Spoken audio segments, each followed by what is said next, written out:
Þér konur, þér konur.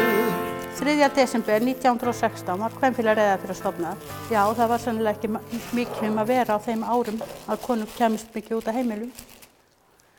En það var svona, já, til að efla þær og styrkja bara bæjarfélagið, eins og við svo sem hefum líka verið að gera. Við hefum verið að erum með fjáraflanir og erum að styrkja grunnskólan, tónlistarskólan, leikskólan, heilsugæsluna. Kvenfélagið á Reyðarfirði var 100 ára þann 3. desember og fagnaði þeim merku tímamótum meðal annars með því að gefa út bók þar sem að saga þessi rakin. Aðal skrásetjari var Kristbjörg Sunna Reynisdóttir en hún vann textan upp úr fundagerðabókunum 9 sem spanna sögu félagsins frá fyrsta fundi auk þess sem að viðtöl voru tekin við núlifandi kvenfélagskonur.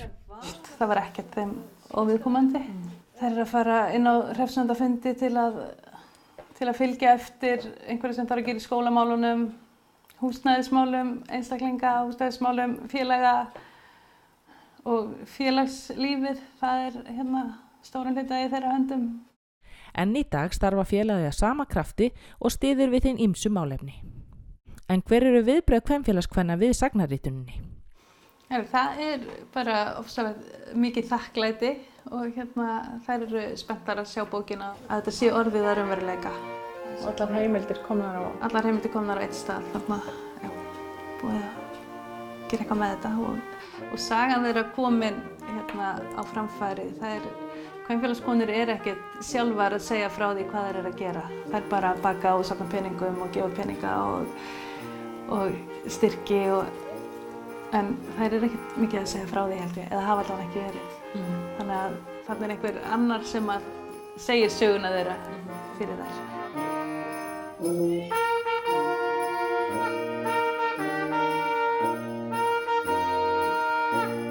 Í dag eru 43 konur í kvenfélaginu.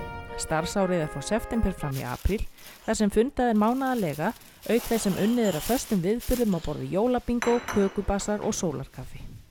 Við erum með alltaf gestafundi í september og þá koma konur og geta kynnt sér starfið. En annars geta konur gengið inn á hvaða fundi sem er. Er það ákveðin að koma inn í kvenfélagi þá er það bara velkomin á hvaða fundi sem er. Það sem þetta hefur gefið mér, það er auðvitað að kynnast þessum konur og vinna með þeim. Það er náttúrulega bara rosa gaman. Það verður bara að segjast eins og er. Jóhanna Sigfúsdóttir hefur verið í Kvenfélagi Reyðarfjarðar frá árinu 1970, þá aðeins 20 að aldri. Móðir hennar, Guðni Finnbogadóttir, var virkur meðlimur í félaginu og æskuminningar Jóhannu eru því margar því tengdar. Alltaf þegar konur fóru á kvenfélagsfundi hér áður fyrr, þá klæddu þau sig upp, sem við gerum ennþá dag í dag. Fóru bara í sín betri föt svona og náttúrulega fullorðnastu konur þar sem áttu íslenska búning, þær mættu þeim stundum og alltaf á barnaball. Þá mættu þessar fullorðnu konur í íslenska búning, íslenska búning.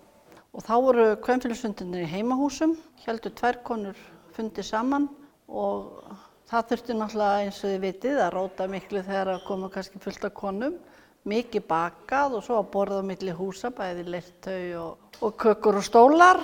Fundur var raunverulega aldrei haldinn heima hjá mér þegar það var lítið húsnæði en hjá hinum konunum og þá var náttúrulega verið að bera á milli brauð og stóla og leirtau.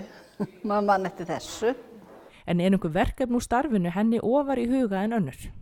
Þá voru haldnar tombólur og þá voru haldnar basar. Þá þurfti hver kona að skila heima 4-5 stykkjum á basarinn og þetta voru einhver smá basara. Þetta voru bara þvílíkir flottir. Svo náttúrulega gáfu konur utan á bæ á þetta en þetta var yfirleitt beðið alltaf 5 stykki heimaunnin. Prjóna eða sauma bara hvað og margir saumu töldu bara út og svona, þetta var bara alveg meiri átt og flott. Jólaball kvenfélagsins sem alltaf haldið 28. desember ár hvert sá viðburður sem haldist hefur nær óslitið frá upphafi en það fyrsta var haldið 1918 og aðeins einu sinni hefur það verið fellt niður. Þar bjóða kvenfélagskonur öllum bæjarbúum upp á skemmtun, heitt kakó og rjómatertur. Jóhanna man vel eftir barnaböllunum úr æsku.